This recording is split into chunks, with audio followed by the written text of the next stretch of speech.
আসসালামু আলাইকুম ওয়া রাহমাতুল্লাহি তাআলা আযজা ওয়া জাল্লা ওয়া বারাকাতুহু। ইন্নাল হামদুলিল্লাহ ওয়াস সালাতু ওয়াস সালামু আলা রাসূলিল আমিন ওয়া আলা আলিহি ওয়া সাহবিহি ওয়া মান তাবাআহুম বিইহসানিন ইলা ইয়াউমিদ্দিন, আম্মা বা'দ।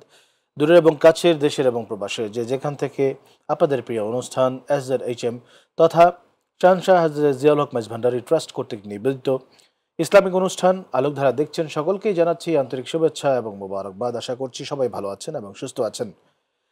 দর্শক, পবিত্র রমজান মাস চলমান এবং এই রমজান মাসে আমাদের মনের কোণে অনেক প্রশ্ন জেগে থাকে।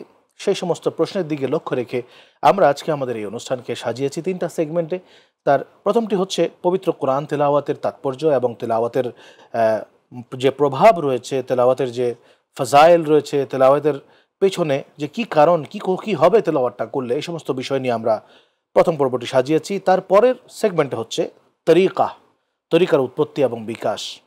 তারপরে হচ্ছে পবিত্র রমজান মাসে রোজার উপরে কয়েকটি মাসলা মাসাইল নিয়ে আজকের অনুষ্ঠানটি আমরা সাজিয়েছি। আজকের এই অনুষ্ঠানে আমাদের আমন্ত্রিত অতিথি হিসাবে স্টুডিওতে রয়েছেন চট্টগ্রামের চট্টগ্রাম বিশ্ববিদ্যালয়ের আরবি বিভাগের সম্মানিত সহযোগী অধ্যাপক ডক্টর মুফতি মোহাম্মদ নূর হোসাইন। আসসালামু আলাইকুম ওয়া রাহমাতুল্লাহি ওয়া বারাকাতুহু। মোহতারাম, আমি আপনার কাছে আজকে প্রথমেই জানতে চাচ্ছি যে পবিত্র কোরআন তেলাওয়াতের তাৎপর্য। কোরআন তেলাওয়াতের মাধ্যমে মানুষের মনে, অন্তরে, তার কলবে, তার রুহে, তার দৈনন্দিন কাজে কর্মে যে একটা প্রভাব পড়ে, এটি যারা হাফিজে কোরআন আছি আমরা আলহামদুলিল্লাহ আমরা জানি, কিন্তু সাধারণ মানুষ কিন্তু অনেক সময় জানে না, বিধায় তারা কোরআন শরীফের তেলাওয়াতের প্রতি ততটা আকৃষ্ট অনুভব করে না, আকর্ষণ তারা অনুভব করে না। তো সেই দৃষ্টিকোণ থেকে মানুষের মাঝে কোরআন শরীফ পড়ার যে ফজিলত, কোরআন শরীফ পড়লে কী ধরনের জীবনে পরিবর্তন আসতে পারে এবং এর প্রভাবটা কি, এই সম্পর্কে আপনার কাছ থেকে জানতে চাচ্ছি।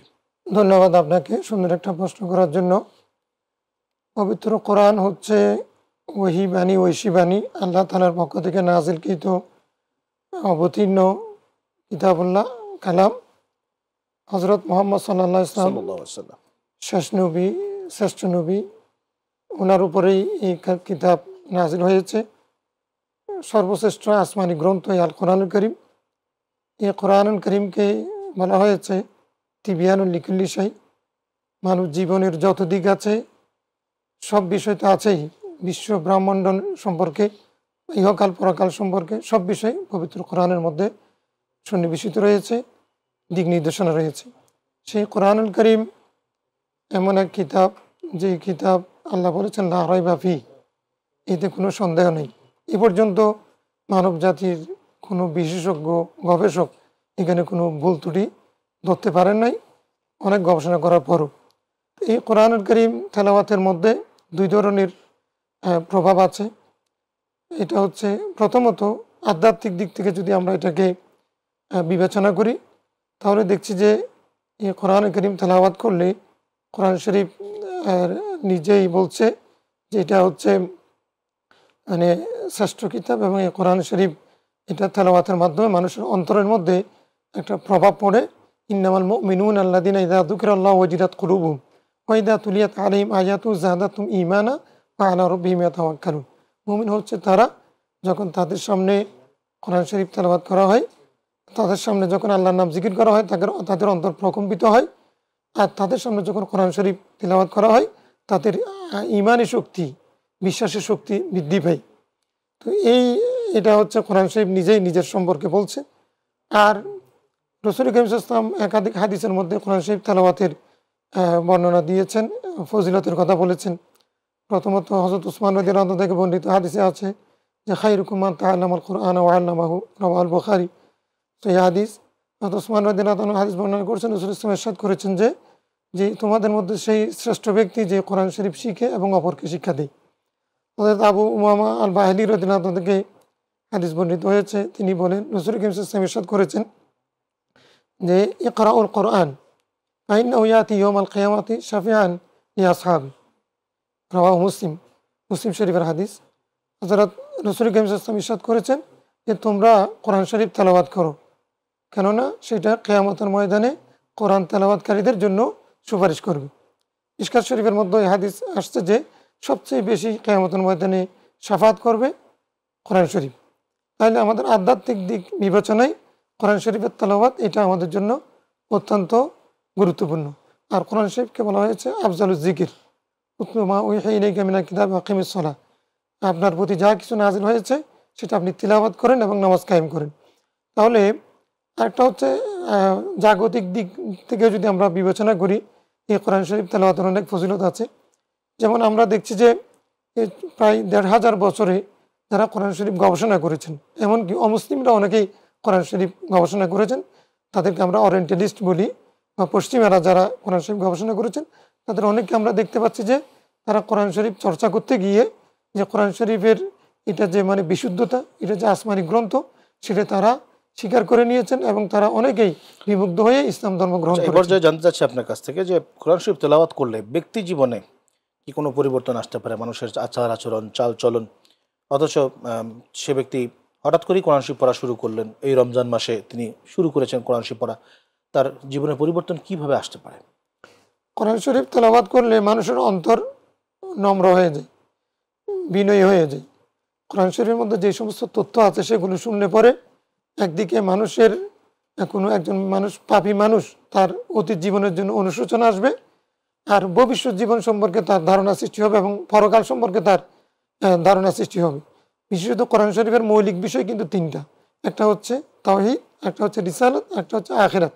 জি, তো তাওহীদ, রিসালাত, আখিরাত সম্পর্কে যখন মানুষের অন্তরের মধ্যে যখন জ্ঞান আসবে, ধারণা আসবে, তখন সেই ব্যক্তি তার ব্যক্তিগত জীবনকেও সাজাতে, সুন্দর করতে, দুর্নীতিমুক্ত করতে এবং সুন্দরভাবে কল্যাণমুখী করার জন্য সে উদ্বুদ্ধ হবে অবশ্যই। আচ্ছা, কোরআন শরীফ তেলাওয়াত এবং তার তাৎপর্য নিয়ে যদি আমরা গবেষণা করি, তাহলে এই গবেষণা আমাদের প্রতিদিনের ইবাদতকে কি শক্তিশালী করতে পারবে? অবশ্যই কোরআন শরীফ আমরা যে দৈনন্দিন ইবাদত করি সেগুলো আমরা অনেকে বুঝে করি, অনেকে না বুঝে করি। তো এই দৈনন্দিন ইবাদতের সবগুলোই তো কোরআন শরীফের মধ্যেই প্রায় বলে দেওয়া হয়েছে। তো আমি যখন বুঝে বুঝে সেই ইবাদতগুলো করব, আমল করব, তখন সেটা আমি ওই আমার থিওরির সাথে প্র্যাকটিক্যালের সাথে যখন মিলবে, তখন কিন্তু সে আনন্দ বেশি পাবে এবং সেখানে সওয়াবও বেশি হবে।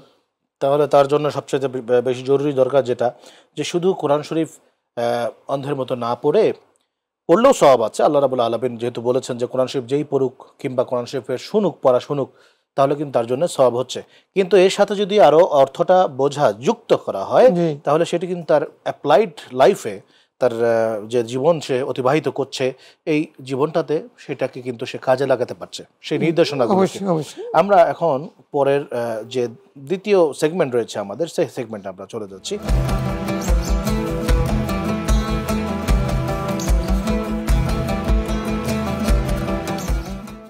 তরিকা আমরা যতটুকু জানি যে আমরা আহলে সুন্নাত ওয়াল জামাত তথা সুন্নি যারা আছে তারা সহ পৃথিবীতে বিভিন্ন ঘরানার বিভিন্ন লোকজন রয়েছে, তার মধ্যে অনেকেই তরিকা অর্জন করেছেন, তরিকা গ্রহণ করেছেন এবং তরিকা অবলম্বন করে তারা দিন, আখিরাত, তাসাউফ বিভিন্ন দিক থেকে তারা বোধপত্তি অর্জন করছেন এবং রুহানিভাবে তারা উপকৃত হচ্ছেন।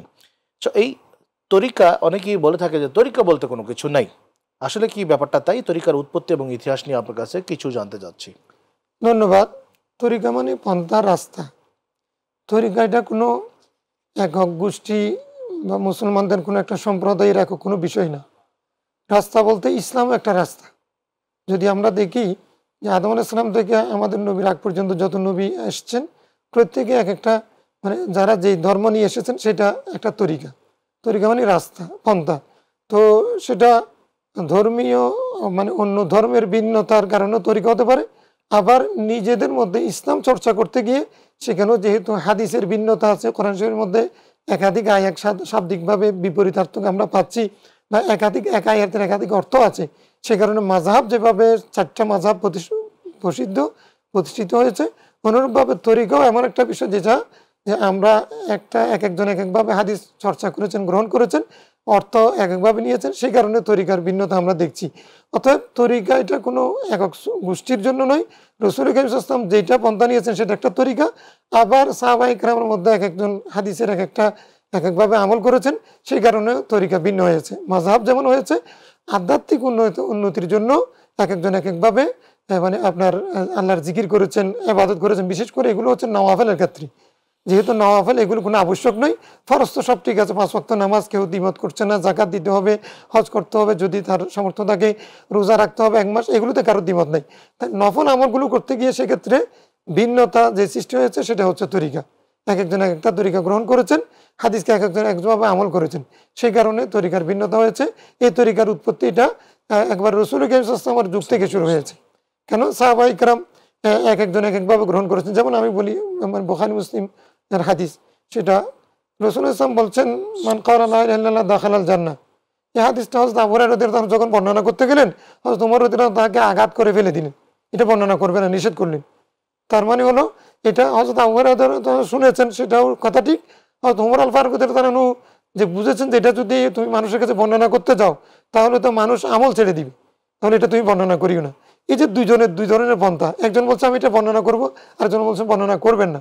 তাহলে এই যে তরিকা ভিন্ন হলো, হাদিস দুজনের একটাই, এটা মানে এতে কোনো মানে হাদিসের বিশুদ্ধতা নিয়ে কোনো প্রশ্ন নেই। এটা অ্যাপ্লাই করা, বাস্তবায়ন করার ক্ষেত্রে যে ভিন্ন মত, এই কারণে তরিকার উৎপত্তি হয়েছে।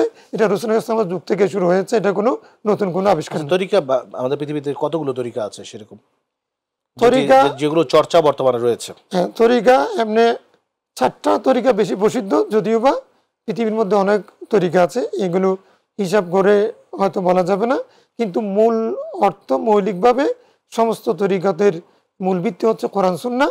এই কারণে প্রসিদ্ধ যে 4টা আমরা দেখছি, কাদিরিয়া, চিশতিয়া, নকশবন্দিয়া, মুজাদ্দিদিয়া, এই 4টা তরিকা বেশি প্রসিদ্ধ, কিন্তু সেগুলো শাখা প্রশাখা হিসেবে এবং এক এক আমল, নফল আমলকে গুরুত্ব দেওয়ার ভিত্তিতে আপনার সে তরিকা ভিন্ন হয়েছে।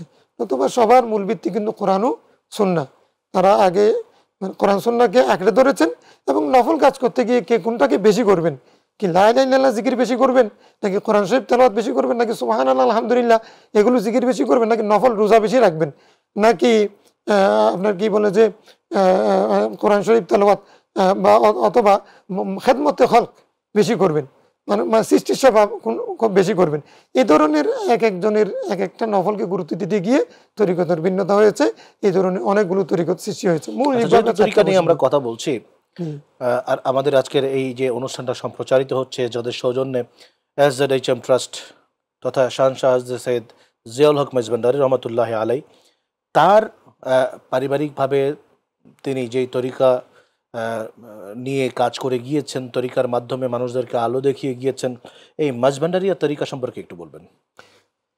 মাঝভান্ডারী তরিকা এটা হযরত আহমদুল্লাহ মাঝভান্ডারী রহমতুল্লাহ আলাইহি এর নামেই, উনি মাঝভান্ডারী ছিলেন, মাঝভান্ডার এলাকাতে জন্মগ্রহণ করেছেন, সেই হিসেবে মাঝভান্ডারী তরিকা হিসেবে এলাকার নাম হচ্ছে মাঝভান্ডার। মাঝভান্ডার বাংলাদেশের চট্টগ্রামের ফটিকছড়ি এলাকাতে, সেই হিসেবে ওনার নামেই মাঝভান্ডারী তরিকাটা হয়েছে। তো এটা উনি মূলত ক্যালকাটা আলিয়া মাদ্রাসায় লেখাপড়া করেছেন। ওনার পীর সাহেব ছিলেন হযরত সায়ানে লাহুরি রহমতুল্লাহ আলাই, উনি ছিলেন কাদরিয়া তরিকতের। পরবর্তীতে হযরত আহমদুল্লাহ মাঝভান্ডারী রহমতুল্লাহ বাংলাদেশের প্রেক্ষাপটে তৎকালীন অবস্থা প্রেক্ষিতে উনি বাংলাদেশে যে বহু ধর্মের মানুষের বসবাস, আমাদের বাঙালি সংস্কৃতি, বাংলাদেশের মানুষের মন মানসিকতা, এগুলোর আলোকে উনি যেটা মনে করেছেন, সে আলোকে উনি উসুল সাফার কথা বলা হয়েছে 7টা মূল সূত্র আলোকে উনি মাঝভান্ডারী তরিকা প্রবর্তন করেন। মৌলিক তরিকার কথা ঠিক রেখে উনি 7টা উসুল দিয়েছেন। সে আলোকে মাঝভান্ডারী তরিকাটা প্রসিদ্ধি লাভ করেছে, যেখানে আত্মার বিরুদ্ধে যুদ্ধ করা এবং মানুষের সাথে সদ্ব্যবহার করা, খেদমতে খলক মানুষকে সেবা করা, এগুলোকে প্রাধান্য দিয়ে সবার সাথে সদ্ব্যবহার করা এবং কোনো কাউকে ঘৃণা না করা, এবং কোনো মানুষকে যে ধর্মের লোক হোক না কেন তাকে ঘৃণা না করে তাকে কাছে টানার যে একটা চরিত্র, সেটাতে তার মুরিদান ভক্তদেরকে অভ্যস্ত করার সেই শিক্ষা নিয়ে উনি মূলত মাঝভান্ডারী তরিকা উনি প্রবর্তন করেন। এটা মৌলিকভাবে এটা কোরআন সুন্নাহর উপরে ভিত্তি করা, এটা কোনো নিজের তৈরি কোনো তরিকা নয়। এবং এই ওনার উসুলে সাফা যেগুলো আছে সেগুলো মূলত অন্যান্য তরিকতের যারা আগে ছিলেন তারাও সেগুলো চর্চা করেছেন, সেগুলোর কথা তারাও বলেছেন, উনি কোনো নতুনভাবে এটা আবিষ্কার করেননি। আচ্ছা, আমরা একটু চলে যেতে চাচ্ছি, আজকের হচ্ছে মাসালা মাসাইল জানা।